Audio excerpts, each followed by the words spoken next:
Hello বন্ধুরা, good afternoon সবাইকে। তো দেখো, আজকে হালকা পাতলা আলু দিয়ে কাতলা মাছের ঝোল করবো। তো আমার যেহেতু দুজনে রান্না, তো পরিমাণটা খুবই কম।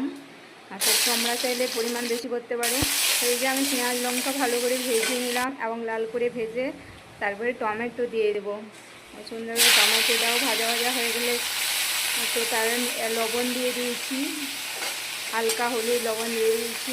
এরপরে আমি ভালো করে ভাজাভাজি করে একটু নাড়ানাড়ি করে এরপরে মশলা দেব। পেঁয়াজ, আদা, রসুন, জিরে, লঙ্কা বাটা দিয়ে দিলাম। ভালো করে কষিয়ে,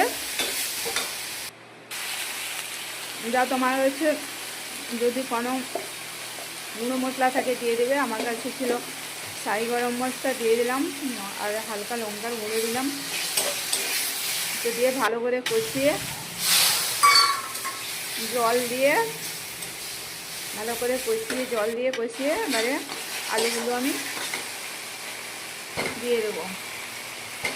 আলুগুলো দিয়ে, যেহেতু আমাদের কম রান্না, মানে দুজনে রান্না হচ্ছে, তোমরা একটু পরিমাণটা বেশি করবে তোমাদের যদি বেশি রান্না হতো। আর সবসময় দেখো, মানে সবসময় রিচ খেতে ভালো লাগে না, মাঝে মধ্যে মনে হয় একটু হালকা পাতলা খাই, সবসময় রিচ ইচ্ছে করে না।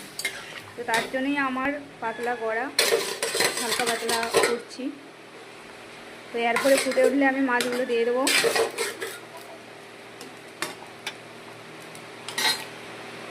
তো দেখো আমার রেডি হয়ে গেল। আর ওপাশে বাড়াই আছে এবং ভাতের সাথে আছে আরও ওপাশে শাকের ভাজা আর লতি কচু চচ্চড়ি।